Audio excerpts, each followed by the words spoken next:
What is up, y'all? Welcome to another episode of Behind the Avatar. Oh no, my audio is being weird. Wait, now I might be good. Now I'm good. That was our guest. I could hear the volume.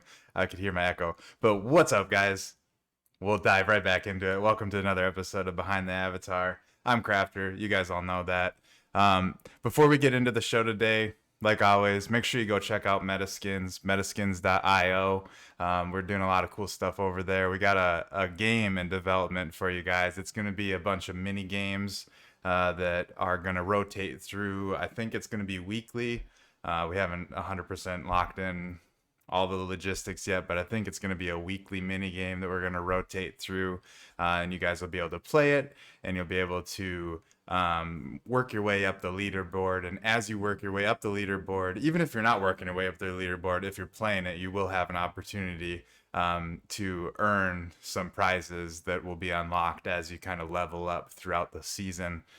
So definitely want to make sure you go pick up a founder's key, because those are going to unlock even extra perks and unlockables.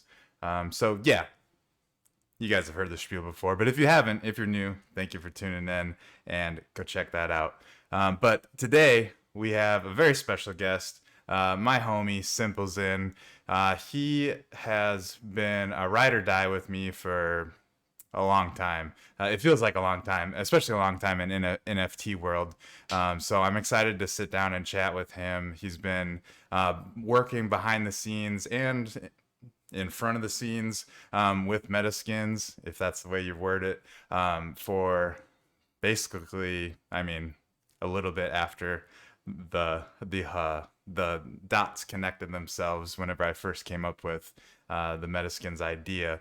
So he's seen a lot of the behind the scenes stuff. He's been there through the ups and downs. He's just been a champ. He's really kept my head on my shoulders through some times where even I didn't know exactly what the hell I was doing. So, and I mean, to be honest, I still don't know what the hell I'm doing, but we're having fun doing it, so that's all that matters. But let me bring him up and unmute him so that you guys can get to know the man of the hour, SimpleZen. And where did you go? You can see my OBS. We fucked something Am up. I on? You're on. Your video might be fucked, Okay, but man. what up, homie? What's up, brother? How you doing? Good, man. Good. How you been? It's been a little while. We I know you took a little step away from the crypto world, and I kind of took a step back into my cave where I do all my magic. So I've been underground building some cool shit. But how has the break been? And how long have Oh you man, kind of took a break? I feel like it's been a long time, but again, like NFT time, it doesn't seem to really correlate with real life time. I need to check my audio too, but go ahead and talk. for sure, for sure. Yeah, I've been away since June. It wasn't a planned thing, but conditions were right. The market was down. I had to do some different things, and as I started doing those things, I just kind of slowly stepped away a little bit. And I kind of was like, oh, this feels good, and it made a difference. So then, little by little, I just really notched it down and took a complete break for probably since June. So I haven't done much of anything related to it. I mean, I'm still involved with MetaSkins and all the other things, but I've taken a full break since then. But right in time to kind of ratchet it back up and get right back into the swing of things. So it doesn't feel like it's been a long time, but it's been 2 months. So NFT time, that's forever, you know? Yeah, I mean, NFT time, that really is forever. Luckily, I mean, for you, you didn't really miss a whole lot, because we're definitely in the bear, if we would like to call it that. I don't know, like I was thinking about this today or the other day. I'm getting distracted by listening. Yeah, our audio's good. Okay. Um, like, were we ever really in, like, what classifies a bull market? Like, I don't even know, like, the term like this is the first time I ever paid attention to charts and shit like that. So like was it really a bull market? Like is that what we experienced, or in your Oh, for opinion, sure. obviously, yeah, like And that's what a bull market is when it's like that. And then like is there like a length of a bull market that it like is actually classified as a bull market, or is it all just like um I don't know what you call it. Just a term that gets thrown around, and there's no real like rule to decide if it's bull or bear or whatever. I mean, I think there's like a general consensus when, things are going up consistently, that would be considered a bull market. And then going down would be a bear market. Everybody uses different metrics. Some people use like moving averages. And again, everyone has their own different opinion of it, but essentially going up for a long time, bull market, going down for a long time, bear market. What's Sure. interesting is crypto. This is the first time crypto has been in a true bear market, because previously, yes, crypto itself has been a bear market, but the economy was in a bull market. So kind of unique, because everything was still going good as far as stocks and different things. And crypto might have been down, but it wasn't in what now might be like a recession. So we have a bear market on a global scale, plus the crypto market is down. So this could be the first time, it is the first time pretty much now that we're in a true bear all around and everything. So Oh, things okay. should be going down for a long time. There could always be a miracle reversal, but there's a Fed meeting today. They just bumped the basis points, the rates up again. So inflation's going up, and obviously all the stuff that's going around the world.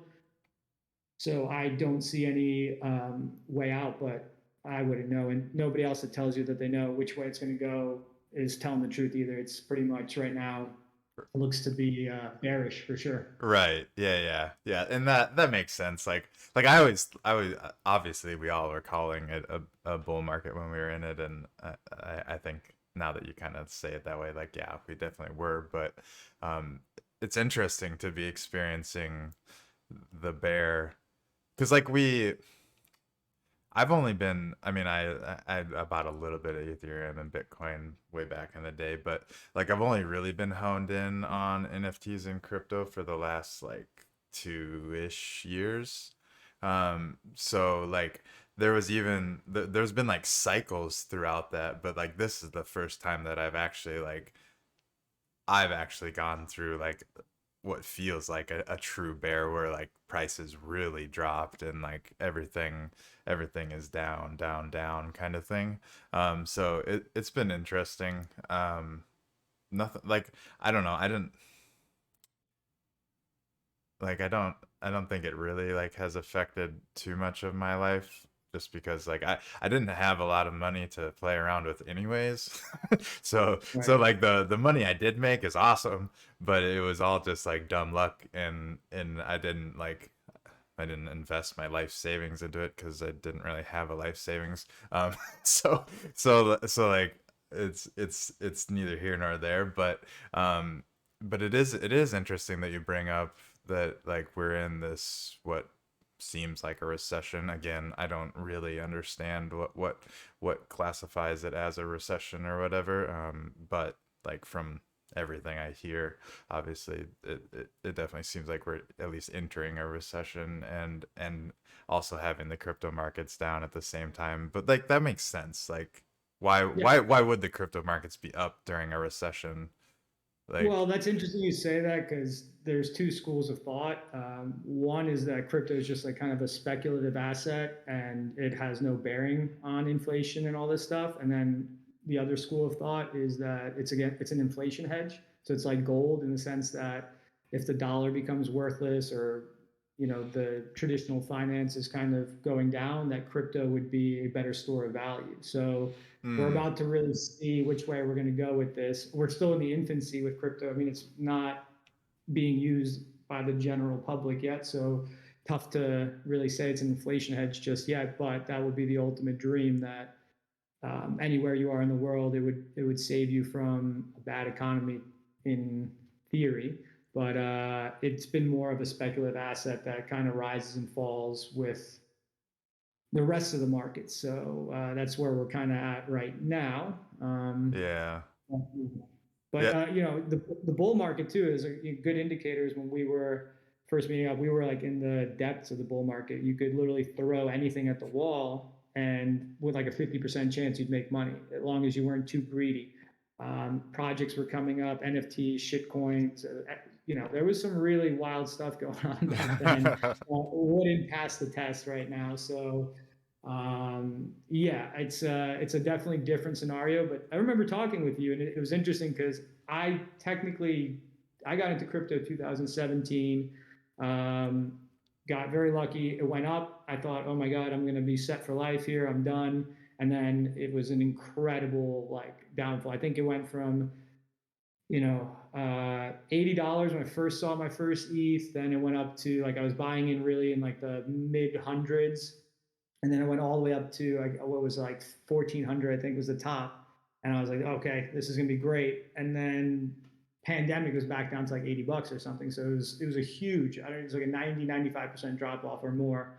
And all my money just went from like substantial to literally nothing, pennies on the dollar. Like, and that was the first bear market. But I did what most people do in that situation, which isn't always the best thing. And I honestly advise against it. I dropped out, stopped paying attention, and I didn't catch my interest again until the next bull started, because a couple of my friends who were in it with me and who stayed in it, who did much better because they kept buying when it was lower, got my attention and got back into it. And that was before the NFT craze started, like the bull market was up, but it was really great. So this cycle right now, as we're in the bear, this could be the time where you really make your wealth, not when everyone's buying. Because it's funny, I've done okay for myself. And so people, when it's a bull market and everything's great, when it's at like 4,000, I'll get, my family, my friends calling me up, asking me, should I buy this? Should I do that? And now when everything's quiet and opportunities are great, nobody wants to hear about it. They want to tell you it's a scam, it's this and that. So it really shows you the mentality of a market. So it's interesting. Yeah, it is interesting because like now is the time, like you Yep. said, to be I don't know, hedging your bets or just like betting on things that you think are really going to win in the long run, because now's the time to get them for cheap. Exactly. Hopefully as cheap as they go, but I mean, who knows where prices will go? Maybe things will keep going down. But still, like it's relatively cheap for compared to where we think that it could go. And like so like that's what I've been focused on, is just kind of stockpiling things that I really do believe in, have a longevity, or at least have, because when I say longevity, I think like 5 to 10 years Yep. longevity, but then Great. also things that I think are going to pop off like they did in the last bull market, when inevitably we're gonna have at least one more mania rush like we had. I can only like, it almost seems inevitable that would happen. So like the things I'm thinking of are some of the staples from this last bull market. Like you would think, and this is just me bet gambling basically, but Right. you would think that collections like Cool Cats and Doodles and obviously Bored Ape, and Mutant Apes, but also like Other Side Deed, and things like that. Whenever the next bull comes back, like those things, I would imagine are going to be leading the pack, at least in the beginning. For sure. Whenever people, because that's the first thing I think people are going to start speculating on, is like, oh shit, we're getting back into the bull market. I better pick these up before they go Yep. even higher, kind of thing. And that's what drives the price up, is everyone's speculating like that it's going to keep going higher and higher and higher. um so Right. so that's kind of where my head's been at. And any extra, I mean, right now, any extra money I have, I haven't even been putting it into ETH. I keep like thinking about putting into ETH, and then it's like, I don't know if the time is quite right yet. But I mean, it's pretty damn low right now, so maybe the time is right. Um, I don't know. I go back and forth about when I should dump some There's into it, everybody, yeah. but Yeah.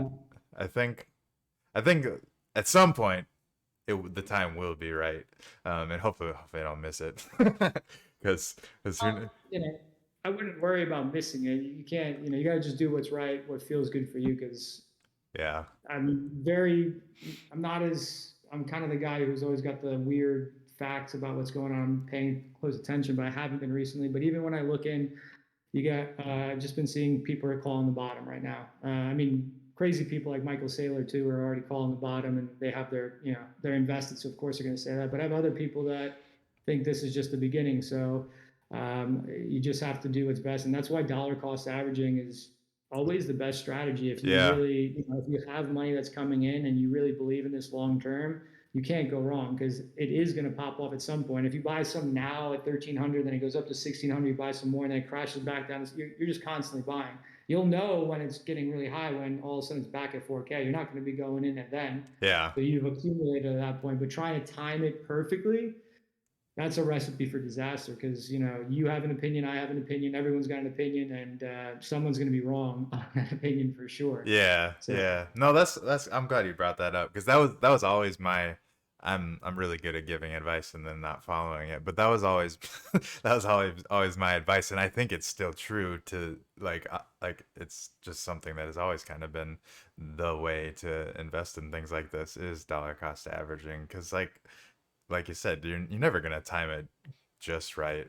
And no, I mean, obviously, like if you're tapped in, you're not gonna miss it really. Like it might go up a couple $100 before you realize things are starting to get back into it. But if you're just consistently buying a little bit here each week or each month or whatever your strategy is, like, um, I think that definitely makes sense to be the way to go. And maybe I should take my advice for once and do that, um, instead but of no, like you've been saying a lot of good things. There's also a lot of the NFTs getting back into like the metaverse and stuff. People are really scared right now, of course, because you're going to tie up how many thousands of dollars into a picture that promises in a future date that you're going to get something. So it's tough. But that's also what you said too. When it starts ripping, those are going to be the first things going up, and people are going to be jumping in hand over fist. So you yeah. have projects that, whatever your thing is, try to save up, go in with some friends, get those things, and hold on to them now, because some of these prices for sure won't be back. Some of these projects won't make it. That's another fact too. I mean, I remember from True. 2017 to now. Sure, Cardano made it. A few others that started back then passed forward, but 90% or a lot more, they're not around, and that's going to happen with some of these projects too. For sure, going for it, especially with NFTs. It's way more. It's like you're speculating on speculation. So you have ETH, which is already speculative, and now you're inside of the ETH ecosystem, and you're speculating once again in there. So it's tough. Yeah. I would say like one piece of advice that popped in my head, and obviously take with a grain of salt because it's Krafter advice, but um is that if you want to be investing in NFTs, I think it's smart to kind of pick a lane, at least in the beginning, Yeah, and pick a lane that you're going to focus on. So for me, it's the metaverse. For somebody yeah, else, it could be community like based NFTs or music NFTs or whatever it is that you want to focus on, and really get to know all the different projects that are going on inside of that ecosystem, if you will, or niche, I think would be probably a better word. mm-hmm. Get to know that niche, and then from there you can pick out the ones that you think are for sure, not for sure, obviously, but that are going to be the winners, and then pick up a few from a few, like obviously like diversify, but like you don't necessarily have to diversify outside of your lane of knowledge, and it's hard to pay attention. Like that's kind of what I did in the beginning. I tried to like spread myself really wide and like pay attention to Mm. everything that was happening, and that came back and bit me in the butt because I missed things that if I would have just if I would have just stayed where I was focused in the beginning, I would have realized that I should buy this for sure, and I should buy this for sure. But instead, my focus was over in left field, and Right. I was thinking about buying something, and then forgot to even come back and look at this area, and there was where some of the money makers were, kind of thing. And obviously, like, that's gonna happen no matter what. But I think, I don't know. I just think that if I was starting over, and I mean we kind of all are starting over, For sure. I would pick a lane and focus on that lane, and like obviously pick your lanes wisely. Like pick a lane that you really do believe Right. is going to be relevant soon. Like that's kind of the goal, is to pick something that's going to be relevant soon but not today, kind of thing. Because I mean, if it was relevant today, the prices be reflective of that. But so for me, like it's definitely the metaverse and different like games that are coming up that I do think are going to catch on sooner than later. I don't know if it's going to be as soon as I would like want it to be, but there's definitely other lanes of the NFT world out there that I think also have a chance to be really relevant really soon. So it's just, I don't know. It's just, now I'm just giving random thoughts, I don't know. but that's I'll jump in there. It's anyone who's listening right now, that was golden sage advice. I mean, really, it's hard to give 100% great advice anytime, but generally speaking, it's always easier to give it than to apply it, and that's really helpful for people getting into the space. Is pick something you're passionate about, pick something that you're gonna, be involved in. Maybe at the beginning, spread your chips over two or three things. For me, it worked out with ETH. I started with Bitcoin, XRP, because I was just hedging. I didn't necessarily believe in XRP, but I was like, well, if Ethereum is going to be this global computer and Bitcoin's this hedge against inflation and XRP is this like weird bank thing, you got to put in a little bit there. And then over time, I just found my lane was Ethereum, and I kept getting more into that and that community, and that really spoke to me. So I just kept I kept stacking more chips into that one. But I'm glad I had the other chips. Some don't always work out, and then you start diversifying within that. I got into Matic early because of Ethereum. I got into NFTs early because of ETH. So, and I've made a lot of bad decisions, but I've also come out with a lot of great wins as well. But your advice on finding community, find out what you want to trade. Do you want to be in Metaverse? Do you want to be in, finance, whatever it is, and then stick to those things. Staking. I mean, there's so many avenues with crypto, and applications each day are getting bigger. Proof of sold tokens and all this other crazy stuff that's coming out. Whatever you're passionate about, there's a lane for you. And obviously, if you're here, the metaverse stuff, this is the right place, and the community and the people that are going to be talking about that, because you need mentors in this space. You can do it on your own, I guess, but it's never bad. Like, I'm sure a lot of your wins came from talking to guys like Tropo and Hunter and stuff. yeah. They just drop knowledge to you for free. You follow that, and you don't have to level up as much. They can point you in that direction, then you start learning about it. So it's wise advice. I don't think you don't know. It's just hard to give it because you don't know what people will do with that advice. But certainly find something that you're super passionate about, because there are times like this where it's a little bit dead, but you're still here like every day excited about it. And that's why you're going to win at the end, because you're here for the process, right? You're not just here for the reward. A lot of people Right. drop out like after 2017.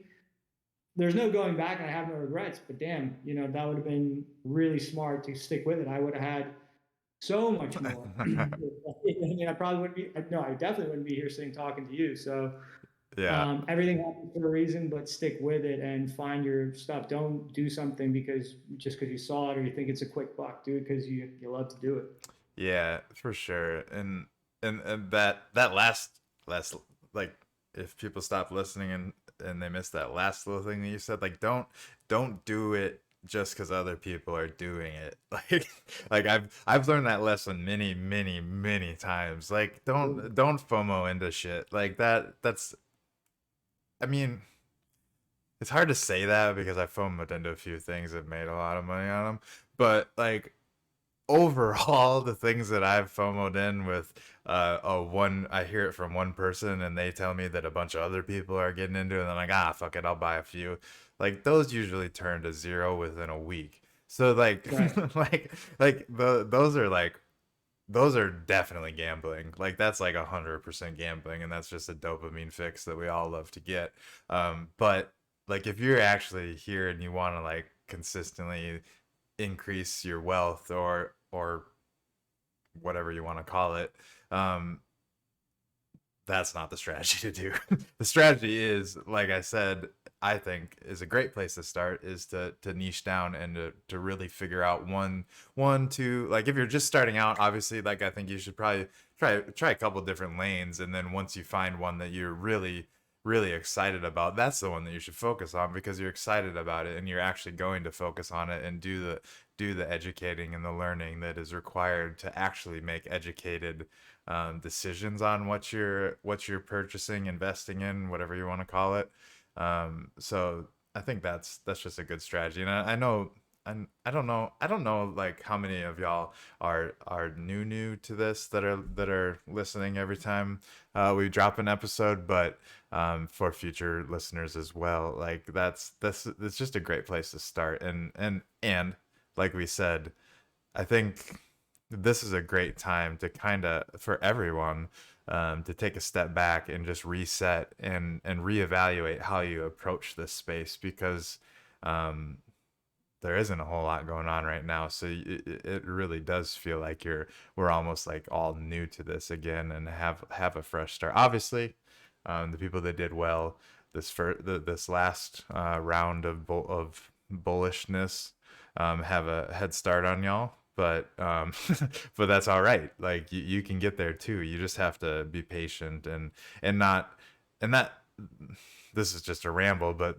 that brings me to another thought and I had this mentality a little bit this last year or so is that um when you see these guys, some of the big names that you probably know back in my day, it was like looking at like D's and Tropo and Hunter and seeing some of these guys and Tropo and Hunter. That's not a really good. They actually like legitimately just kind of grinded and really did do well. I'm thinking more, and I don't know Deez's story either, but I'm thinking like there's definitely people in this space that started out with a lot of money and were able to spread it Oh yeah. out immensely and just buy a bunch of everything. And if you're able to do that, that's when whenever the market's hot and everything's skyrocket, not everything, but some things are skyrocketing, that's how they made a shit ton of money is because they placed a bunch of big bets and the ones that hit they cashed in on right away. And like that's so I mean, if you're listening right now and you got a bunch of money and you want to try and do that strategy, that's another strategy. Um, but it's probably going to cost you a lot more up front than somebody that just grinds and just slowly builds up a portfolio of cool shit that other people want. And I think that's at the end of the day, like that's always been my mindset. And I don't know about you, but like my mindset has always been to focus on things that I think are cool. Because if I think they're cool, other people probably think they're cool. So chances of them making it are, in my opinion, better. Like obviously it still comes down to like the idea could be cool, but the team could not actually execute. So like there's always like things that could happen, but like that's what I always look for is like do I am I really excited about this? Like do I really think this is cool and I would actually want to put my money into buying one of these? And if the answer is yes, then I buy three. So I don't know. That's kind of been my go-to is like where's my excitement level actually about it? And if my excitement level is low, but I think maybe there's a chance then I'll buy like one or two. But if I really think they're gonna pop, that's when I buy three. Yeah. And honestly, start with blue chips. If anyone's really Yeah. here for advice, so we're in the Ethereum ecosystem. Start with Ethereum, or if you're into Sol, then buy some Sol. Start getting a little bit of exposure, so that way, if you build it up and then you become more well versed, like I had a stack of ETH that I could play with when NFTs came around, so it made it a lot easier versus just depositing 4 grand at the time to play with it. So yeah, blue chips can't go wrong. And if you, like you said, you're here because you're an ETH person or a Sol person or whatever, ADA, whatever your deal is, Start building that up so when you get more familiarized with the ecosystem, you have stuff to use rather than trying to buy then and rushing it and making boneheaded decisions. So blue chips never hurt. Or if you're already in ETH and you have that, start with blue chip NFTs, blue chip this, or as Krafter said, community. Community is everything. Culture. Find places where someone who's talking to you really hits different than just other places. You want people that speak your language, have the same interests, and then you can use that to gauge the trust of, okay, where am I going to put my stuff into? If that's all you're here for. A lot of people are here just for fun too, so there's nothing wrong with that. And just Totally. learning all the people you mentioned, D's, Tropo, all that. When I got in, they were already experts, but and this isn't a slight at them. It was just that they were in 4 or 5 months before me because the market's so young. They had just been there and they, bought a Bored Ape or whatever it was, got a following, and after 4 months, people were listening to them. So that's how you get burned, I think. And if you find a community and you build a rapport with people, then you can really, I'm in a trading community that gives me valuable insight all the time. But I know these people, I can trust these people, I know their history, rather than some faceless thing on Twitter that gets followed. So I think building those relationships is really important. And Krafter is just one of those relationships that I'm very grateful for. I mean, every time he says something, he does it. So that's a very important part of this whole thing, because as we are right now, everyone who's listening, you guys are really in for a special time. I really believe that, and keep up with it. It's probably going to get a lot darker before it gets better, but that's okay. Like I said, as the darker the times, the more light that you can get out of that. So you can really extract maximum value by doing that. So you're in a really good place right now. You're spending your time while no one's paying attention right now. I don't know how many people are in the room because there's like 5 people, 4 people, whatever. You guys are getting the information that's going to give you that leg up when everything goes off, and then people are going to want to know, how'd you do that? Well, you did it because you put your time into it. Yeah. Yeah. Time like that's really what it takes. And I mean, time is valuable, so spend it where you want, but I think this is a good place to spend it, especially if you're looking to to change your life in the next 5 years. Yeah, and that's the timetable too. It's that doesn't mean it has to take 5 years, but if you're setting yourself up, you can get lucky. You can jump in on Bored Apes. I knew people that got one. I hung out with people that their life just took a significant turn because of this industry, but that's the exception, not the rule. Most people come in and they make mistakes. That's what's going to happen. So don't put anything in. That's the last thing we should say, Yeah. because we're like, this is not financial advice. And never put in anything more than you can afford. That's the golden rule. Put in what you're comfortable with, what you can lose, and that way you can sleep at night. And then when that turns into a shitload of money, you're going to be a happy person. But don't go, getting a second mortgage or refinancing a house or whatever that is, and betting that way. I definitely 100% can say not to. I'm gonna grab coffee real quick. So I'll be Yeah, right yeah. back. Yeah, yeah. Cool. And yeah, that's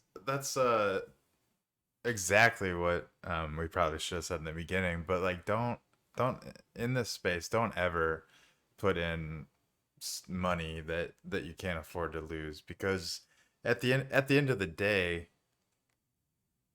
all of this could go to shit. Like like we don't. No guarantee. Yeah. There was a huge .com bubble, crypto's heads bubble. I already spoke about 2017. I had friends, were putting into crazy ICOs, and that money's gone. I had friends who put into VeChain or ADA or Cardano, whatever it is, and they made good money. But again, that was the exception, not the rule. A lot of people got burned and they never come back. So come here for fun, come here to learn, and put in what you can, and that's it. And just keep grinding. And you really do build. It's the best strategy. Time is the best strategy, because everything that I've gotten, that I've held on to, that's worked. Obviously, things went to zero, but the things that didn't, they more than covered the things that I messed up on. And so you're going to be perpetually in the green if you have a good timetable. But and definitely, this is also not like, I don't know. This is just my strategy. If it gets really low, don't sell then. It's the worst time to sell. Don't panic. Right. Hold it, see what happens. I forgot about my crypto from 2018 to 2021, and thank God I did. It changed my life for a couple of years. I'm not in that position anymore, and then this last crash, I'm still have my bag, but it's significantly shrunk because of just bills and things that were going on. I didn't cash out at the right times. There's a million other factors, so it can go up quick, but it can go down just as quick. So, but the best thing is long-term hold. If you believe in crypto, then be here, because it's really the beginning, hopefully, for this whole industry. And if not, it's going to point you to the next thing for sure, whether it's the metaverse or Right. whatever comes next. Right. I think that's a great point. Is that even if this isn't the thing, if you're here now and you stay here, whatever is the thing, you'll know about. Yeah, As you'll lo- get in on like as long as you're 100%. paying attention, you'll know about it, because everyone, not everyone, but a majority of the people that are here are hungry for that next thing. So even though that they obviously all are banking on it being this thing, but if it's not this thing, they're gonna pivot and go to that next thing, and they'll bring you with you. They'll bring you with them Yeah, if you're paying attention, because there's plenty for everybody, especially I everybody that's early. So like, there's no reason to hide it. Like like as long as you're not hanging out with like people that are scammers and dishonest, those are the people that are trying to take your stuff. But you can probably sniff those people out. The people who are understand that there's plenty to go around, they don't care if you hit it big too. The people that are asking you for things, that's when it gets weird. So pay attention. Relationships should be organic. Trust gets built. It's not just you don't give it to somebody and you'll be fine. Again, there's a lot of people willing to help. A lot of people willing to help. totally. Uh, Speaking of that, I mean, do we go? Have you been on the history of MetaSkins on this behind the avatar yet? Have you delved in with anybody? I don't know not, if you had Bagel or Nick or anybody on there. no, not really. I mean, no, we haven't really. I It'll be haven't a funny talked. story. What's Like that? it's kind of a funny story. Not like super funny, but it's just interesting because it's built on all those things that we were just talking about: trust, being in, Yeah. building relationships, and then this amazing thing happens. And I had no idea that when I got into NFTs, I was just like, okay, quick buck, blah blah blah, and I didn't think it was going to take me on this awesome adventure where I'm sitting with someone I've known for over, what is it now? Is it 2 years, or I don't know? It was July of Um. wasn't last July, was it? Well, it Yeah, it was was. we dropped in September of 2021. We So started working on it in like like June, like behind the June-ish. scenes. Yeah. Yeah, and I met you probably a few months before that through other NFTs. So we were building relationships. I actually saw Krafter building these super sick voxels at that time, which was all the rage at that moment. It was like that's when sand was like really getting hot, and Mm-hmm. uh, he was building out Wicked Cranium and Bulls on the Block. I was a marketing guy for Bulls on the Block at the time. And I reached out to him because I was watching his streams. It was just him sitting there in some room, like being Krafter and doing this awesome work. And I was like, hey man, just reached out. And at that time, I had a friend who he's an immensely talented artist. Does he works for Rockstar, or worked for Rockstar, doesn't do it anymore, but worked on Red Dead, Grand Theft Auto. And I was trying to get him into it. I was going to do my own NFT collection, but then I started talking to Krafter, and he was interested. And he's like, hey, I got this thing. I got these people. Do you want to do this? And I was like, yeah, let's do it. So we just started getting crazy back then, and we didn't know what the hell we were doing. Started Twitter, started Yeah. tweeting, started working behind the scenes. We had no idea what was going to happen because, it definitely looks easier than what it is, but we put in a lot of blood, sweat, and tears, and for good reason. It was amazing, and such a talented team. And that's another thing about what I was saying. You had built these great friendships and relationships with some of the most talented people. Like, I mean, the devs on this thing are Yeah. insane. I don't think people realize how good the devs are. It's mind Nah. blowing. Nah. People don't realize how good my devs They have no idea. are. It's so No. ahead of the curve. All the things we were doing, and a lot of things we were doing, we were like raffling off your what was that thing that you had, Meta Heroes. I mean, we Uh-huh. were all the stops. We were doing treasure hunts. We did a really great job, but for all the devs are just like they were so ahead of the time. We had a hybrid thing with the first MetaSkins packs. That was like unheard of at the time, Yeah. and it's all trending in that direction now. We were there. So It's crazy. It's crazy to see how much everything is migrating to Polygon now, and it's like goddamn, we really were like we were ahead of our time with kind of the concept, and then we were ahead of our time with where we ended up finally settling on deploying, and like it's just like yeah, it's kind of I crazy. still think once the use cases of the voxels come up, this is going to be like one of those gems. They go back and go. There's going to be definitely a craze of voxel. What are they called? Like avatars that are going to be popping off as NFTs, and then someone's going to go back and be like, "There's a project that did this, last cycle," and it's going to really pop because the trading cards idea was captivating as shit. I didn't Yeah. had no idea to explain it to me how that was going to work, and me being me, I had all these questions of like how is it going to work with gas and this and that, but it ended up being really, really, really dope. You had the NFTs were you guys even had them like animated. It was insane. I mean, it was Uh-huh. such a beautiful concept, such a great thing, just way too. And it was also in that moment where gas started spiking, things took a turn for a little bit. There was another leg up, I think, right after we launched. I'm thinking like December, January, NFTs popped again. Yep. We had that like weird hybrid thing where people weren't ready for Polygon, and everything just started dipping after that, consistently down. So it was an interesting time, but it was just such a crazy thing of just built on friendships and relationships Yeah. for months. Yeah, I think that's probably my favorite thing about building Metaskins is that it all has been built through just random relationships that I've formed with different individuals. You, Nick, or Dr. Rossi. He isn't upset that I say Nick. Everyone knows that that his name's Nick. And Bagel Face. Yeah. So like, and I met all of them in different ways, but that's the cool thing about being early is that you really do have access to some of these just brilliant minds, Cool people. that and just super rad people that are excited about the space just like you are, and if you have this idea and they have the skill, you can come together and collaborate, and that's how Metaskins was birthed. Yeah. Is just I've got crazy ideas in my head, and Yeah.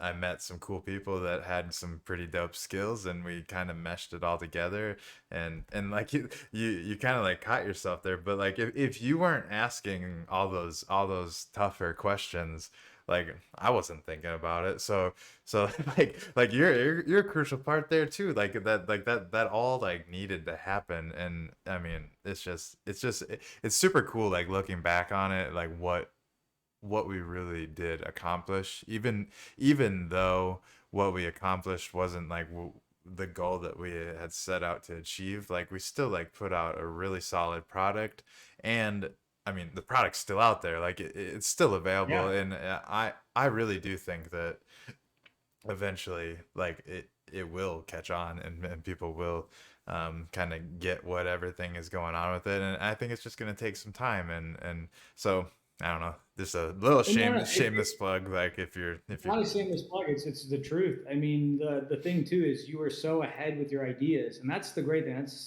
That's your compliment. It's like you really already saw the vision for it, and unfortunately, the capacity to execute wasn't there. Not to your own fault, but had sandbox already been out and there was a real use case, that would have blown up so quick you wouldn't even have mm-hmm, known what to do.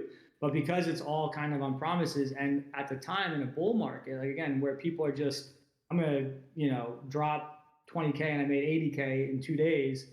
That's not what people want to see. Like, hey, we're waiting for this thing to come out. Like, they don't want to see long-term growth. This is where that's going to happen because, yeah, someone's going to come back, and there's going to be a market for it for sure. Sand is going to go off, or another, you know, game that's in that realm, and we're going to be sitting there. It's happened so many times with the NFTs from the 2017 market. People went back for crypto yeah, kitties. like the kitties, there's like skulls or skeletons or Oh, something yeah. like And so it's all there when the time's right, and it's getting closer for sure. So I think there's And even if it's not the original version, the fact that you're here still working and evolving, that's the important part. You didn't give up, you didn't just drop it. And I think that's going to build a lot of credibility for, because that's what people in the next run too, they want to see. When they come back, they want to know that the devs are still here, that the people are still running the show.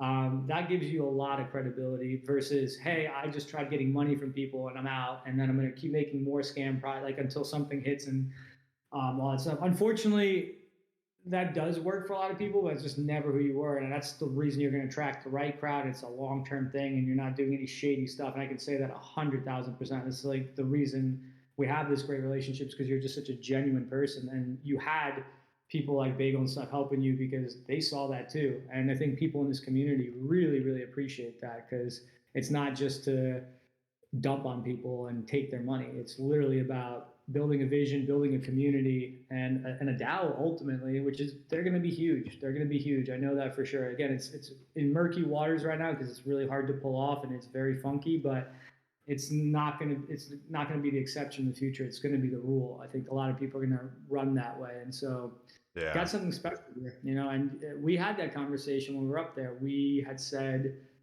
whatever happens here, I think it was like right before the release, we're going to keep working even in the bear. And you had no idea what that meant. I think, you know, you get it now, and none of us really, you know, everyone wants to think as it's going up, it's going to go up and we're done.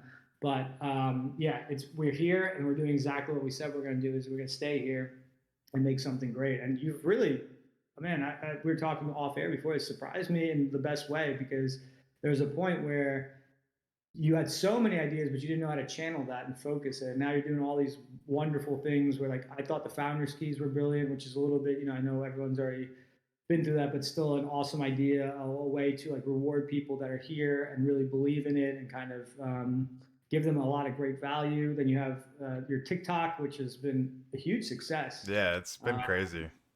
Yeah, it's amazing seeing that. And you make amazing videos. I haven't been on there as much. I've been trying to. Neither have I, to be honest. I kind of stepped away from social media for. It's a lot, yeah. Yeah. But it worked really well. Like, it really brought in a whole new segment, and then you have these. You were talking about these podcasts. You were talking about it in very like scattered ways where it never connected, and like you were changing your name and changing the thing. Yeah. You've managed to pull everything into one universe, and now it's really clicking because it's part of your whole identity and whole brand, and you're building it. And even, again, this is just the beginning of it. You have to understand whatever it takes you next is fine, but you now have like a stable way to do things and execute and do things like that. So it's been great to seeing that. I'm really impressed by the progression. Yeah, I mean, I appreciate you saying that. And like, yeah, I think that's part of, I mean, it's definitely my personality. I'm very, very like scatterbrained and just have a random idea that I think is just the best idea ever, and I'll go that way, and then squirrel, I'll have another idea, and then I'll start going that way, and that's kind of how I was building. I was just kind of building out in the open and just kind of getting feedback along the way, and just pivoting, and I think that was to my detriment short term, because you had pointed out a few times, and you might have mentioned it just while you were talking, that like it was probably very confusing for for you guys that were following along, because it was like, well, what the hell is he doing? Like he's got 20 different things that he's kind of doing, and is doing a little bit of this, but then he'll do that. But like, I was just, I don't know, I was just kind of just feeling it out and feeling what felt right to me, because the reason that I'm doing this, like there's multiple reasons, but like, yes, like the financial reward is definitely like a motivator, but that's not really like the reason. The reason is that I want to be doing something that I love doing. So I've been trying to pivot and navigate this industry that caught my attention, and figure out where I fit in this world, and what I enjoy doing, that I actually am excited to show up to. Because that, like, why would I build a business to replace my job that I still feel like I have to show up to a job. Like I might as well replace my job with something that I really fucking enjoy doing. And so that's kind of like where I was trying to get to, and I think I'm finding it. I'm still pivoting for sure, but the overall direction But of where I'm going, I've definitely found. you're pivoting in a much more constructive way, in the same way that you had those ideas, but you know how to apply them to the things that you're doing. Versus before, it would take you so far off that, as you said, it was confusing because it was almost irrelevant to the stuff that Mm-hmm. you said. It's not always. It was, moments where you would see something that really captivated your attention, and because you are that kind of creative, very outgoing person, you wanted to just jump on a train and see where it was, but you didn't connect it back to like the bigger picture, which is what you said: waking up, being passionate, and doing the thing that you love. It was like the fleeting moment. You're like, oh, this would be cool, and this would be cool, but you didn't see how it would all connect. And that's really where I've seen a lot of growth in your trajectory now, and even with this show and all the other things. Is this was something like not necessarily behind the avatar, but you had Meta News, and you're trying to Mm-hmm. do a whole new channel, this and stuff. But this is connected to the MetaSkins. It's like part of your brand, and so people can really kind of come back and go through all these channels and go back to the message and the core and your vision.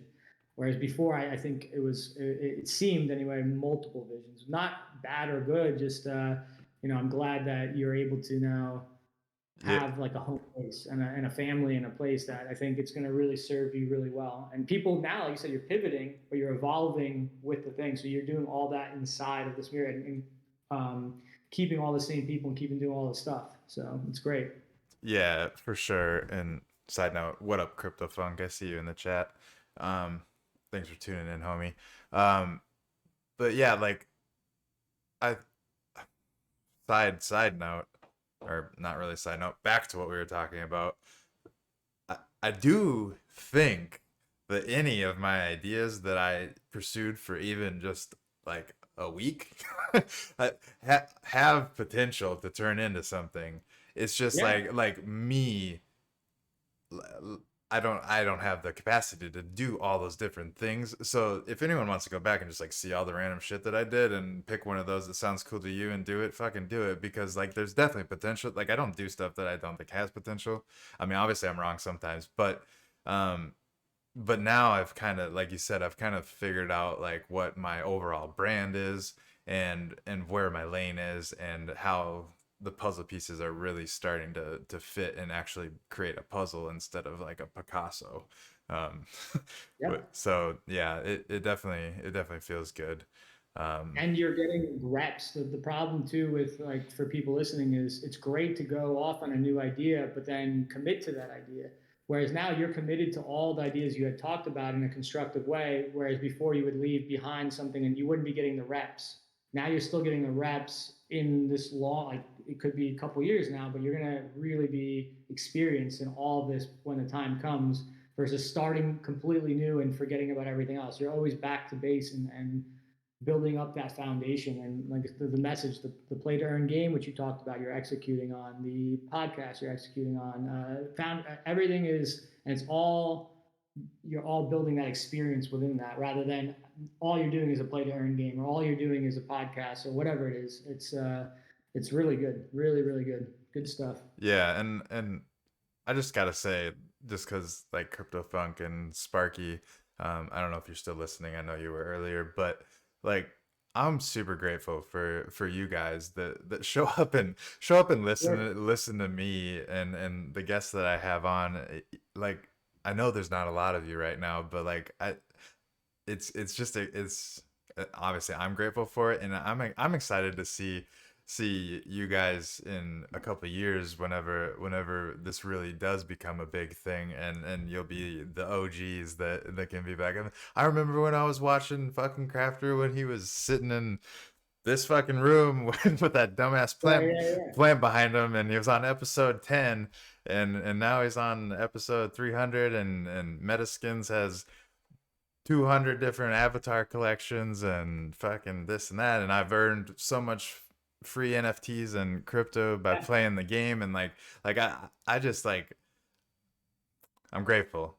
that I have the opportunity to, one, like, entertain or whatever the hell you get from me, um, on a daily basis, and also be able to build something for you guys to to entertain yourselves and have fun with. Because like at the end of the day, like that's really like what attracted me to this side of the NFT metaverse world is the fun that can come from it. And like I think it's cool, like it's a cool blend of fun and um reward. Monetary reward is kind of where my head is at, because like you get to experience these games and hang out with your friends, but also be doing that in these new ecosystems that actually really do allow you to play video games and earn. And yes, like always, like keep in mind, like we're early right now, like maybe you're playing these games and you're not making any money right now, but this until something else comes along, if they're, like we said, like who knows, maybe Ethereum and all this is nothing, and it'll be something else. But until something else comes along, this is the next step for video games and the internet in general. Like it just makes logical sense if you really like break down how things are going, that this would be Web3. Like it's the internet point three. That's what Web3 really means. Like we've had internet fucking dial up, like whatever whatever the noise was that you I'm had that feeling had. your age right now. Yeah, yeah, no shit. But like I got to experience that and like hanging out on AOL, and then 2.0 whenever the Facebook came out, and Twitter, and now look at where we are. We're back on Twitter. But like this, like it just makes sense that like this is the direction that we're going. So I'm just excited to be able to build in this world that is being created by a bunch of like brilliant people. Like that's the other cool thing, is that like I'm constantly in conversations, and there's a couple different groups that I'm a part of, that like the people that I'm surrounded by just like blow my mind how goddamn smart they are. And like I'm grateful to have them like in my circle too, because I'm just a dude with a lot of cool, at least I think, cool ideas, and I've developed the relationships to make those ideas become something that can actually be used by all of you. So I don't know where I was going with that, but basically I'm just saying that I'm grateful for all of you, for believing in me and just hanging out and having fun, because at the end of the day, that's really what I'm all about, is just being here and having fun with you guys. And that's what I mean. That's what it all should be for everyone. I hope no one's here and not having fun, because it really is a fun time if you take a step back and really just enjoy the journey. Like it's easy to get caught up in the sauce or whatever, but if you take a step I back, got take a breather, you're I having got fun. 3 points here. Two, to kind of tie into what you were saying at the beginning for the people that are listening and are maybe it's their first time being part of community or whatever, and then a segue into what you said. But the first two things is, you've heard me say the story. I don't listen to him as much anymore. MMA podcasts and stuff like that. I listen to Rogan, but I started following him way before he even did podcasts. So he hadn't even done this. He had just a Rogan board. It was like a forum Mm-hmm. where a lot of people go and post. And he came out with the podcast, and he was in this weird room with this guy named Jamie at the time, or no, it was Red Band at the Red time, band.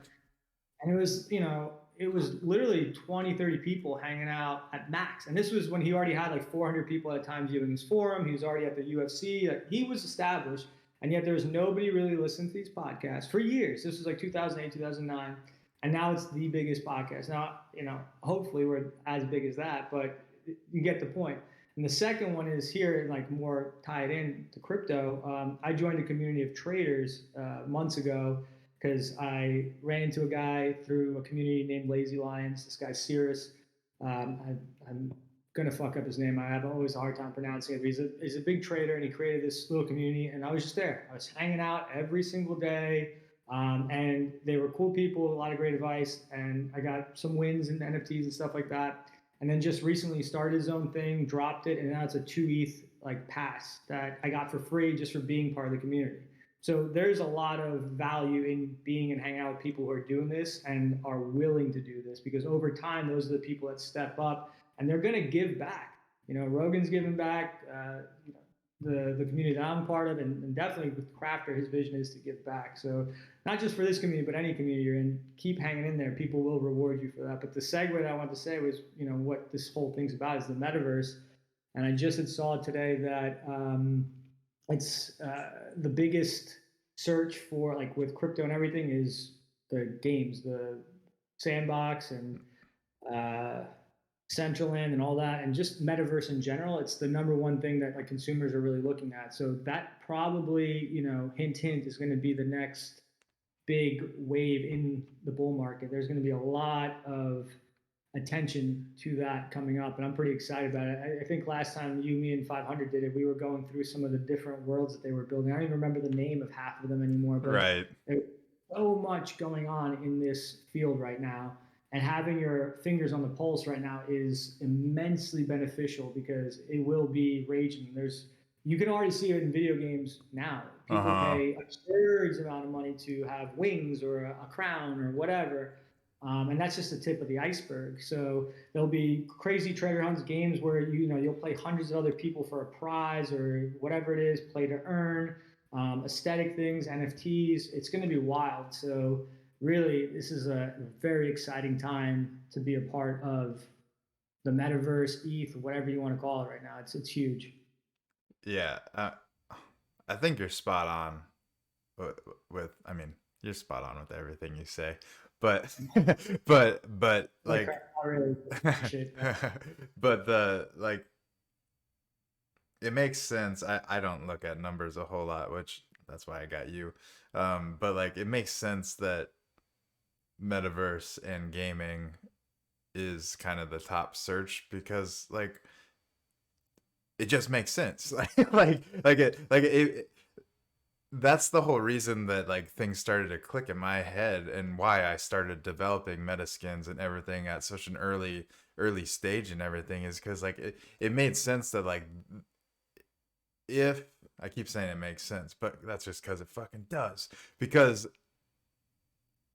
it all works together to become a video game. Like it just, like, all the pieces are there to evolve video games to what they're gonna be next with the NFT technology and everything. And although there inevitably will be lots of other use cases for NFTs, like, video game world is kind of like the one that made the most sense to me. And that's and I do believe that, I mean, who knows else what could pop up, but I really do believe that gaming slash metaverse is going to be the next big wave that we see.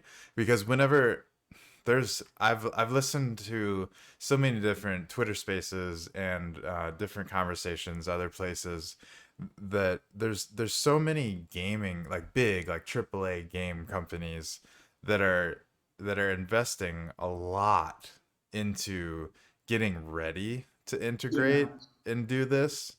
So they're paying attention. They're just dragging they're mainly, my guess is that, well, one, there's probably two things that are going on. One, they want to execute and they want it to be like perfect, because that's I mean, that's how they got to where they are. They release as perfect as they can products, and people love them. So like, to introduce a new concept like NFTs, like that, it's going to take some time for them to be comfortable that they're going to do that.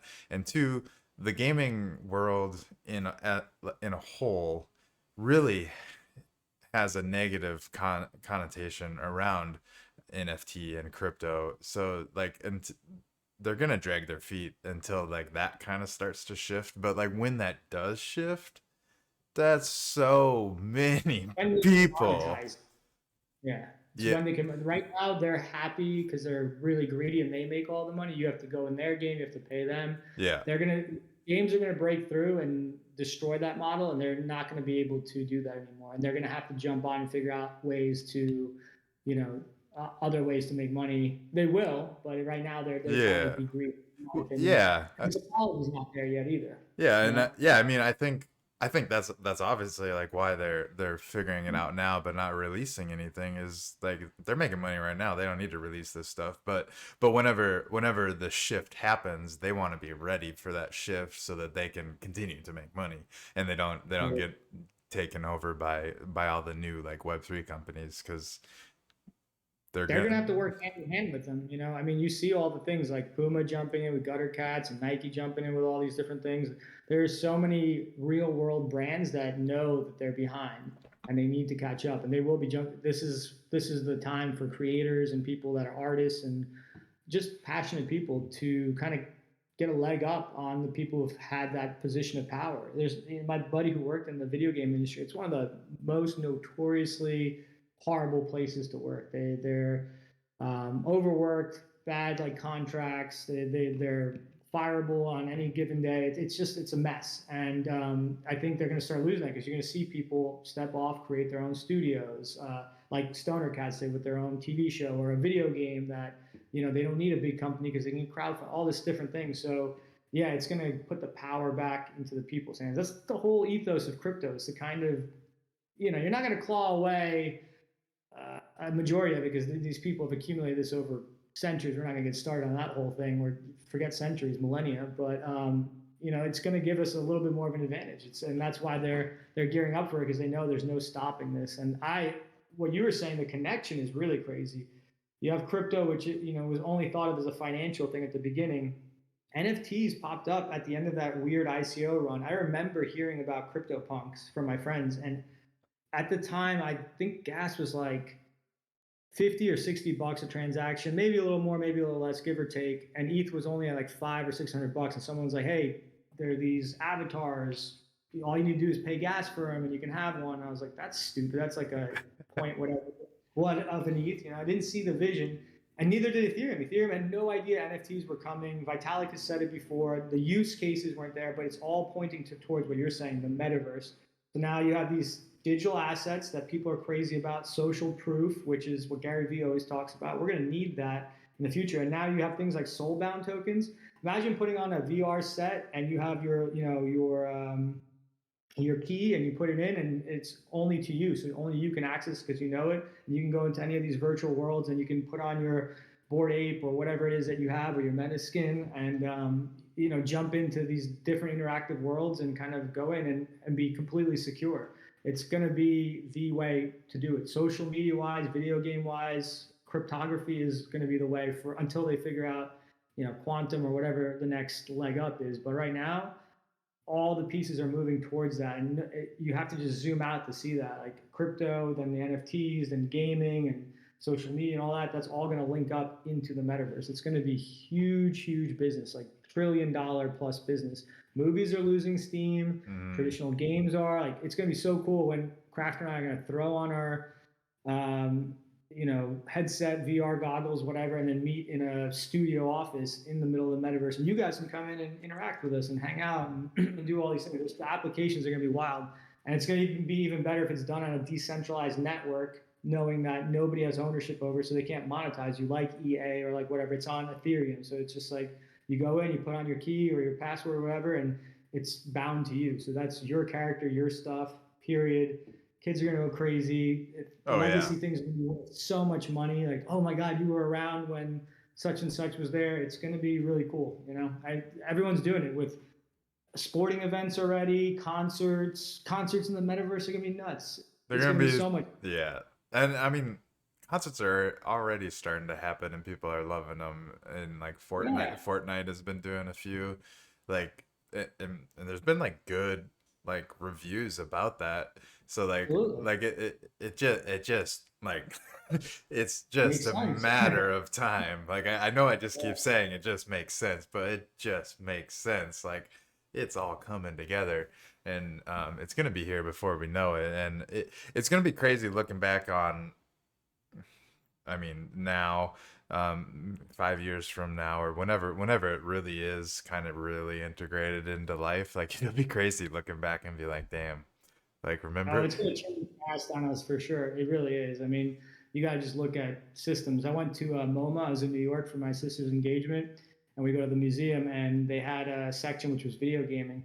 They had Nintendos in there, PlayStations, and Pong and all that stuff. All that's so dated now compared to like if you just even seen the new Grand Theft Auto, the graphics on that are crazy, and the new Uh-huh. NFL game that's coming out. It's called, I forgot what it's called. It's with Lamar Jackson. You put on the headset, you play as a quarterback. Like you throw the passes, Oh, you run. really?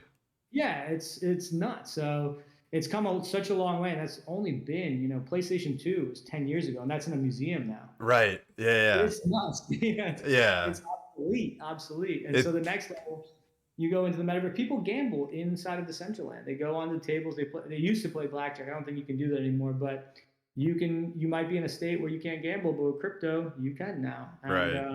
there's no restrictions. And so same thing with a concert. Your parents might let you go, but all right, I'm gonna put Yeah. the headset on, and I'm there with Jay-Z, and that's cool. And my friends are there, and we're all interacting because they're all standing next to you. And yeah, it'll be awesome. And sporting events too, like watching a game, you're like behind home plate, even though you didn't pay $50,000 for tickets. It's gonna be interesting.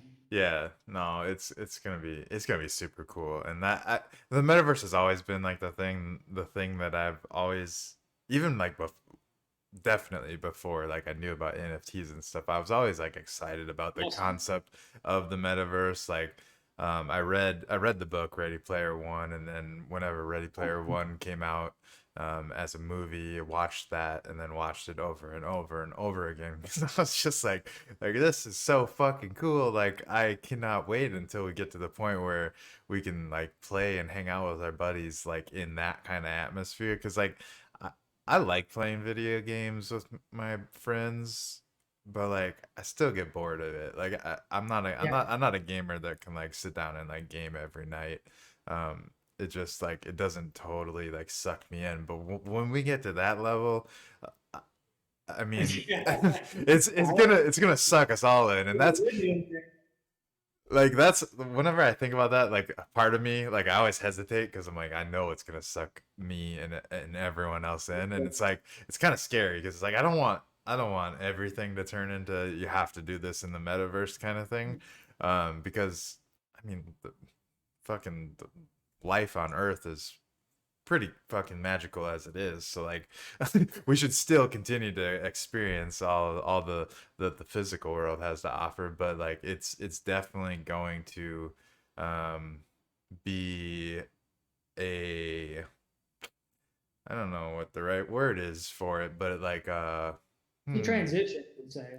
And I think you have to just, humans are always scared of change. Like 20 years ago, parents were saying that about video games, social media, and there are definitely negatives to these things, but change is inevitable. And when this comes, it's going to be a big part of life. That doesn't mean we have to completely ignore the other thing, but we do have to understand that bridge, that time is past. And if you don't like that, you shouldn't be here because you need to go off grid and do it old school. Everyone else is going to continue moving forward. Imagine the guy who's like, cars are stupid. We should keep around. Like, yeah, all right, bro. Like, good luck. Within a generation, no matter how much you protest, if that's the movement, you got to kind of accept it and enjoy it and see where it takes you. Because, like you said, there's so many positives too. And I don't think people will ever ignore the real world. It will become a little bit, the time split will definitely change as it already has, but can't get, well, I won't say anything because I'm not going to be Nostradamus in particular. I don't think it'll get too much worse than what we're already at with the phones and the computers and yeah, stuff. yeah, for sure. I think you're right with that. That like we already live in an age where like Yeah, the technology is there and it's present in everyone's lives. So like for sure. it's not gonna change too much. Um, and I don't know. Maybe it'll make outside better Yeah, because totally. maybe there won't be as many people all the time, or I don't know how, I don't know what all the It'd be awesome if factors. it made traffic better. I'd be so happy about that. If the metaverse eliminates traffic, I'd be all for that. So, Hey, I mean, if why wouldn't it? To be yeah, honest, because like a lot of traffic comes from people going and coming from work. So yeah, if you can, if big corporations don't have to pay to rent out or buy these buildings to have all of their employees come to, but they can still monitor, because like you would be able to monitor in the metaverse, like the people are showing up because you can only show up if you put your headset on and come to Yeah. work. So like they'll still be able to like see you. So like that control that they obviously like to have like won't go away, but you won't have to commute. Like I don't know. I think a lot of people are going to be working from the metaverse. It's already happening now with Zoom and all that stuff. So I think that just makes it even more because you can you can be there with your team and, putting out the maps and showing them and bringing up the documents and all that other stuff that you can't really do over Zoom and from your house. But in the metaverse, like there'll be very few reasons to actually go into work physically unless a company wants to really micromanage you. But Yeah. at that point, those companies probably won't be doing too well anyway, because I think a lot of people will prefer to have that flexibility of like, hey, I'm at home, I can do this, and then I can leave, and et cetera, et cetera. So Yeah. Yeah. a lot of applications. And I think that direction of the metaverse is probably going to be influenced a lot by what Facebook does, because that's definitely a lane that they're focused heavily on, is like having the workspace I think they're gonna. experience. I think they're gonna merge with ETH, man. I honestly do. I think Zuckerberg is like, this is a wild thought, but I think everyone's gonna eventually realize um, the importance that the original community of Ethereum and now the message is spreading with decentralization, which I know a lot of people have their feelings about it because like ETH's not decentral. I get that and I understand the roadblocks, but more so than a company like Meta. But I think they're going to see the value, like Mastercard and stuff. Even the illusion of like, hey, we're doing this on neutral territory. I think a lot of people will work on that network because they know people will feel like they're not a controlling entity and they could be from anywhere. And this is like no one has their say in it, which isn't true. I get, there's always puppet masters, but it's still better than what we have currently. I think it's a step up for sure. So Yeah. what I'm trying to say is I think Zuckerberg, as try as he may, he'll see that no one's going to want to go to a super centralized thing like where he runs it and he says what goes, what doesn't go. Something like Ethereum or whatever else the next chain is. But I do think it's going to be ETH because it's going to be pretty hard to knock off that first mover advantage. And you're going to see a lot of the big players come onto there and say, hey, finality's here, execution's here, the contracts are here. It'll be like the internet. Like no one thinks of the internet. The internet's, centralized in a way too. There's servers and this and that, but no one really runs it. I think that's what we're going to want to do. Governments can shut it down and ETH will have its problems, but it's better than one tyrant kind of running it all. And hopefully Vitalik doesn't become that, which he isn't, but Yeah. we're in good hands. So I can see that being like the future is those big companies, Meta and whoever else is going to want to, like EA, all those people are going to bring their stuff onto like a network like Ethereum that's going to be like just the base layer, like the internet, and everything's going to be on there. We're all going to mess around. That's a prediction. Who knows if it's true? But I feel strongly about that for sure. I think that was like what got me into Ethereum was like their whole thing of being a world virtual machine, which is like everyone can kind of participate on Yeah. this community. Yeah. Like no one has to worry about anyone fucking anyone over because you can check and make sure that no one's pulling the string, so to speak.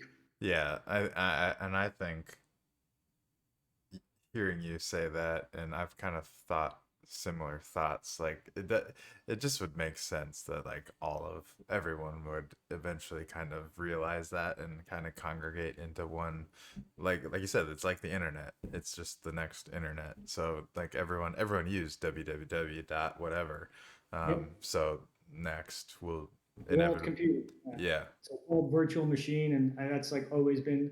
That's what got me so obsessed with it early on. I was like, that is such a crazy concept. Where people in China, people everywhere, because you have those issues now where governments are. And I'm not saying there won't be issues for youth. I already know.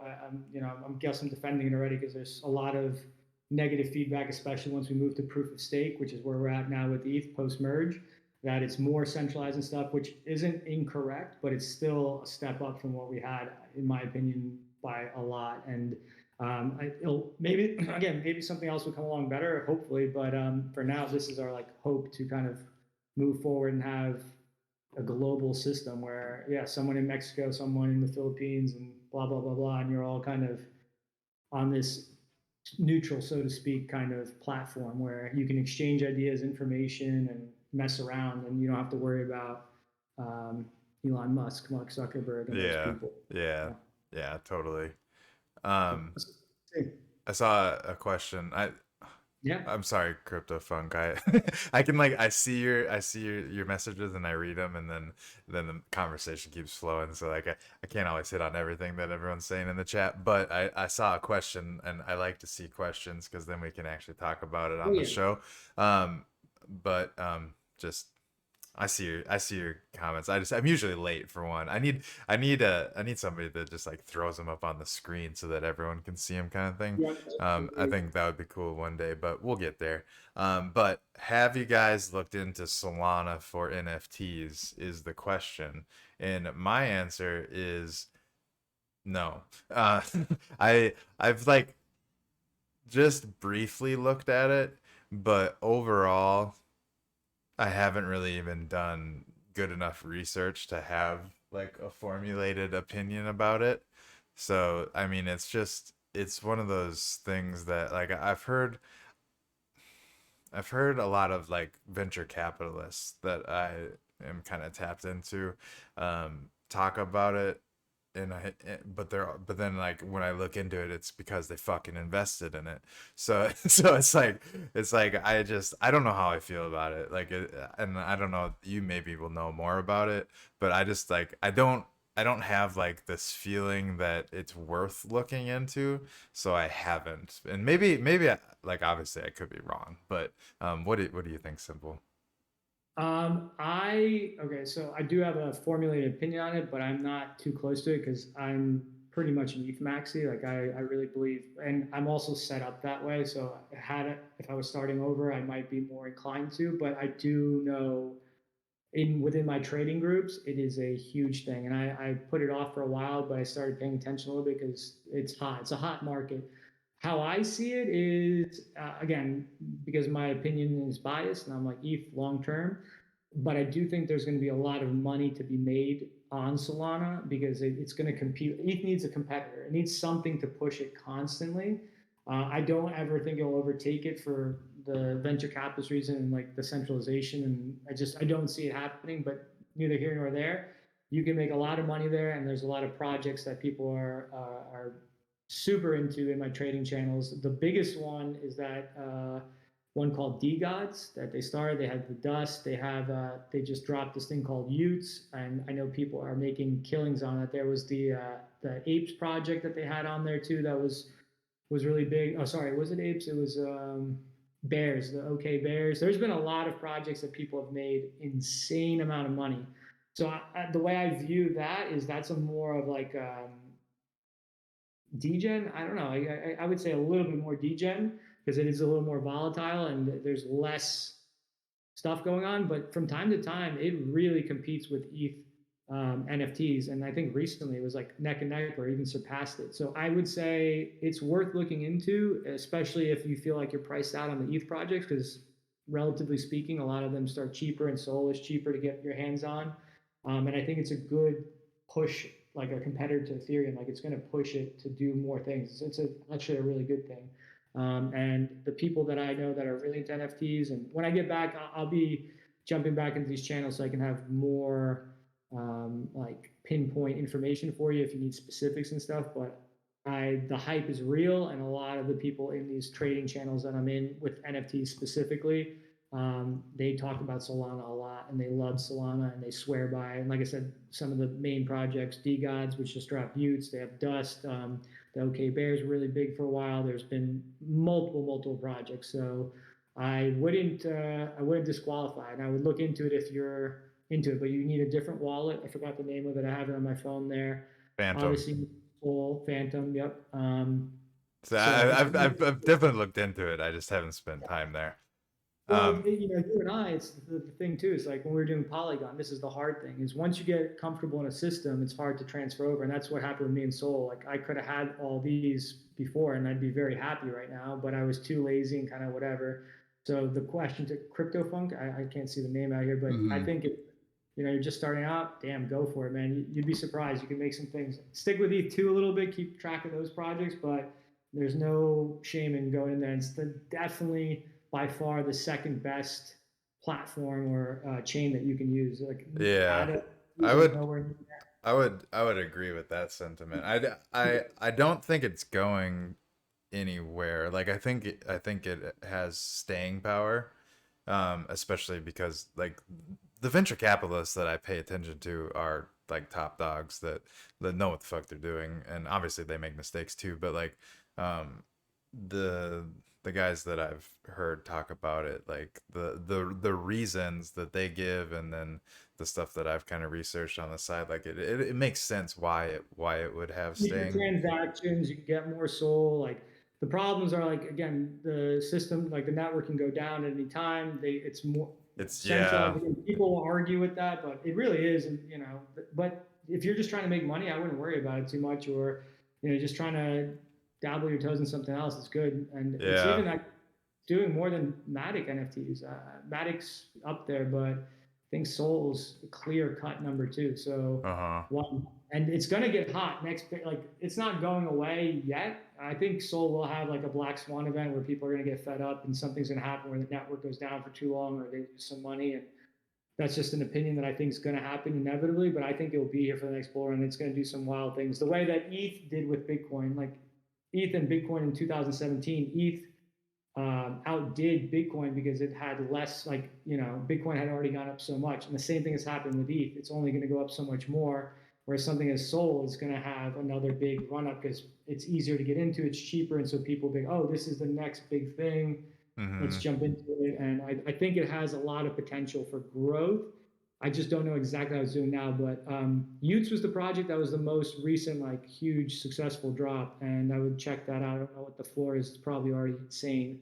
But the guys who run that, I would get in their Discord and just check out that kind of thing. And also just get into an NFT trading channel. Check out Wumbo.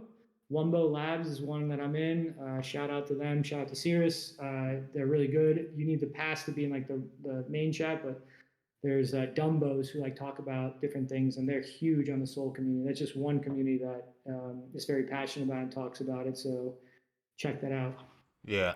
Yeah, and I think Solana one, I might pick up some Solana, like the actual token. Mm-hmm. Um, Me personally, I probably still won't look into Solana very much just because like I'm already scatterbrained enough. Like I don't need another chain Right. to pay attention to. But like if you're looking to just like be a trader and trade NFTs or For sure. whatever, it's I from what I've seen, it's definitely a place to be. Like It was there's definitely trades to be made to make money. Like if that's what you're looking at. Um, if you are this is massively biased because I really haven't done enough research to have an opinion like this, but from my viewpoint, if you are somebody that is creating, ETH is where you want to be creating, or something EVM compatible. Like 100, like 100. I think you'd be crazy to do it anywhere else. Um, unless your goal is to like catch the Solana hype and sell out a project and do that thing. Even then, I think you're correct. Like building on ETH, there's so much more resources, so much more help, so much more documentation, and just a bigger community. But in terms of NFTs, the specific to this question, why not? Like all you have to do Yeah, is just. I think the apples to oranges there, but I couldn't agree with you more. If you're a creator, a builder, EVM is the way to go for sure. And even Sol has every other network has a bridge to ETH. This is a fact. Everything has a bridge to ETH, but ETH doesn't have bridges to them. It's everything goes to Ethereum. So yeah, creating something and just messing around NFTs, I just think there's a lot of money to be made on those second tier markets. And people joke, oh, Sol's for poor people. That's a horrible thing to say. It's just yeah, there's more opportunity there in the lower caps because people are looking, and ETH is a little bit crazy. Who can afford a $50,000 monkey? It's insane. yeah, Uh, totally. that's not, and there are projects on ETH that are cheap, but even then, gas fees and this Sol has fraction of the cost on there. They're quicker transactions. There's a lot Yeah, of good things about it. So can't disqualify that. So I would say definitely worth investigating, looking at, and just get into a channel with people who are passionate about it, or start following people because it's the same as Ethereum. You need to know. You have to have your nose in there to kind of really feel it out and see what's worth your time rather than just kind of throwing darts at the board, because that's not going to work. Then you're going to get burnt out really quick and be like, fuck Sol. So don't do that. Yeah, yeah, for sure. And like don't get me wrong, guys. Like I have a Phantom wallet set up. I have Solana in it. Yeah. Like like I'm I'm ready if I decide to pull the trigger on something, but like you said, you do need to be tapped in to like really know what you're gonna want to pull the trigger on, which is why basically I haven't done that because I don't really I don't have a finger on the pulse. I don't really know Yeah. what I would be doing. I would literally just be gambling at that point, and I don't really like doing that. Um, but if I catch wind of something, I'm ready. so like Yeah. there's like I think everyone should. I don't think anyone should be like a complete maxi of one chain. Like No. there's definitely things to be done on all of them. It's just Have fun, make your money, and do your due diligence. Those three things will take you a long way. yeah, yeah. So yeah, I mean, and I don't know. I mean, if you want to mint stuff on Solana, that's yours, and you're an artist or you're creating like assets. I think what did I read? Yeah, you want to mint Sandbox project, but on a different blockchain. Something to look into. I don't know if Sandbox has any any plans of integrating with Solana, so that definitely would be something you would want to figure out before you went that route, because Takes if a long time to build a game too, like Sand and Decentraland and all that. That's going to be years. And same thing with like Bored Apes. I know they've talked about going off Ethereum, but even with unlimited money and venture capitalists, it doesn't happen overnight. So I don't know what Sol has in terms of metaverse. If you're, NFTs is a whole different ballgame, but if you're looking metaverse specifically, they're very behind in that aspect. So yeah, yeah, 100%, because like you said, like it takes more than just money. Like look at how much the Sandbox has raised over the last couple of years, and they're still where they were. Like that didn't speed them up exponentially.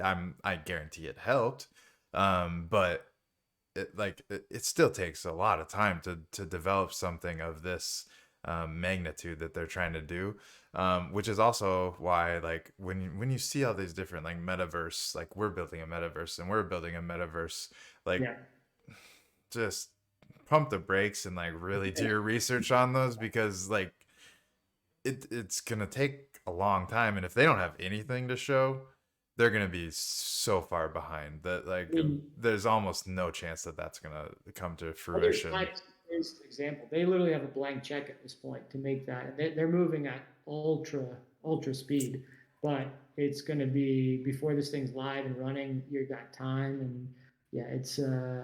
I wouldn't go to Solana for metaverse stuff. I would definitely do it for NFTs. It's a really hot market. It's a great market. Good opportunities. Lower barrier to entry. Like I said, a lot of good things, but do your research on it first. Metaverse, no way. Creation, no way. My opinion, my 2 cents. Maybe someone else has better information, but I've definitely heard a lot of good things on the NFT side, which is just art, pictures, whatever, Yeah, and the I community. So, I would agree with that. Like if that's what you're looking to trade is what's hot right now kind of thing, Solana definitely they're doing great. Yeah. can Was there have any an other opportunity. question? I think that was it. He Crypto Funk was just he reiterated that what we just kind of recapped is kind of what he was asking about, was like how the NFT market is hot over there is what Yeah, so very well worth looking into, man. I mean, and it seems like you're interested already. You're asking the questions, so that means you have the interest. So I would definitely just dip your toes in there. Obviously, doesn't seem like you have huge in because for me again, I have so much ETH stuff now. It doesn't make sense. I guess it always makes sense to make more money, but it's just less incentive because I know where I'm doing here, so I'm comfortable here. I know I'm going to do well here versus jumping into something new. I would definitely say go for it. Now I'll try to post some stuff. I'll try to go into one of the trade channels that I'm in. I'll see what new projects are coming up or whatever. If I hear something, I'll drop it in the alpha chat for you guys, and I'll tag you in the MetaSkins alpha um, channel. yeah, for sure. And hopefully we can get more alpha rolling in there. Yeah, Whenever for sure. whenever we have it. Um, I dropped CryptoFunk and whoever else is listening. If you're listening on the replay, this is going to be in the comment section. But for anyone listening live, I dropped it in the chat. It is this is by far the most talked about Solana wallet that I always hear about. So like this is a great place to start. Is like obviously you're gonna need a wallet. So and I Mm. have pulled up on the screen Phantom. It's phantom.app. And so this would be a good place to start your adventure. Is get your wallet set up, and then from there, like SimpleZen was saying, like get in some discords and just kind of do some research and figure out where you want to start. That's what I would do. I mean, treat it just like you're looking into Ethereum projects. It's just a different chain. Um, so yeah, there y'all go. Just a little Hey, sneak peek. Krafter, Yo, random weird thing. My gardeners are here, so there might be some serious noise. I don't know. Can you hear that right now? I don't hear anything. Yeah, cool. Then we're good. I just don't want there to be like, you know, them cutting the grass and stuff, and then the poor listeners or people listening to this later are gonna be like, "What the hell is that?" So we're Yeah, out here yeah. getting. No, that's all good. I don't really hear anything. There might be like a slight little noise whenever you're talking, but when you're not talking, it's quiet. We're Um, good. so um, I was thinking I had something that I wanted to bring up. Oh, um, we're kind of getting to the point where we're probably gonna start wrapping things up. But Sure. before we wrap this one up, and I'm gonna have SimpleZen on a bunch of times in the future. So if you guys enjoyed this show, keep an eye out for it for when he comes on next. And our shows together are basically gonna be this, where we're just chopping up whatever whatever Yeah. comes to Cheers. mind. We can answer questions from you guys in the chat if you ever have any. That's always an option. But yeah, you're welcome, Kurt the Funk, by the way, for touching on Solana. Even though I'm not a wealth of knowledge, but Simple definitely Nice. has a little bit more. But what the hell was? Oh, before I let you go from this episode, I wanted to just chat a little bit about like what have you been up to just from the time that you kind of took a step away from crypto. Have you been doing anything fun that you want to talk about, or have you been doing any traveling? I swear that maybe Yeah. it was something you were doing. But yeah, just curious about that because I was like obviously like a lot of us love being engaged in this Web3 world. But like it's good to take either periodic breaks or consistent small breaks. Like it's definitely needed. Like don't if you ever feel like you need to take a step back, fucking do it. Like, yes, you're gonna miss a little bit, but you can get caught up real quick whenever you come Yeah. back. Especially if you have communities that you can tap back into. Like I'm always gonna be here. Like, and if I take a break, like somebody else is always gonna be here. But I mean, even if I take a break, I'm always gonna be in my Discord. So like, you'll always be able to kick it with me in there. So, um, but yeah, what? That's just a public disclaimer. But what have you been up to since you Uh, took a little step away? So it just kind of was for myself. I mean, the crash in June really affected me, and I had other things going on, personal and life stuff, and not all bad, just a lot of big changes. I'm actually in the process of moving back to the East Coast, back to New York, where I'm originally from.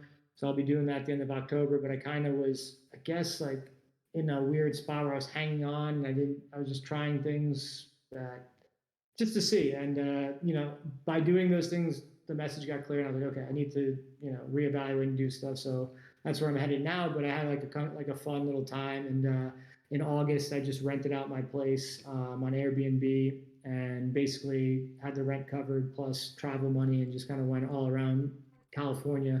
And it was a lot of fun. I went to a lot of concerts. I went to Odessa. My buddy does a little venue for like Under the Radar, it's called, in LA. It's this cool thing for up and coming artists. And I don't know how they call them up and coming artists because like these people will play like at Coachella and like on Letterman and stuff, but they're smaller. So I Okay. went to like cool concerts, hung out with friends. I went up north. I went wakeboarding. I went camping in Yosemite Park. What else did I do? I went camping in the Santa Monica Mountains. Crashed on friends' couches. I traveled back to New York for my sister's engagement party, birthday parties. Just kind of just like a little bit of me time because um, crypto was in such a bad spot, and I'd just been like living off of it and doing stuff, and I was just leaving my career here and my stuff in LA and really fighting that. And I was getting blocked because I was always constantly distracted. So it was good to, as Krafter was saying, is just I took a step back. I mean, I know I'm very privileged. Not everyone has that opportunity to do so, but I was able to do that and still make money to live. And by doing that, it really gave me a clear path of like what I wanted to do, which was I'm sure I want to go back and get more into crypto and uh, by ignoring crypto, funny enough, I missed it where I was like, okay, this is a place where I want to be a part of and do the things that excite me. And yeah, so I'll be getting back into the swing. I've been talking to Krafter a little bit. Hopefully, have some cool things for you guys and kind of work in there. And I work with staking company called SSV Network, which is, I think is really great. If anyone who's into ETH here, really should look into them. One of the best, most knowledgeable. Like it's insane that these people exist. They're so smart, so talented.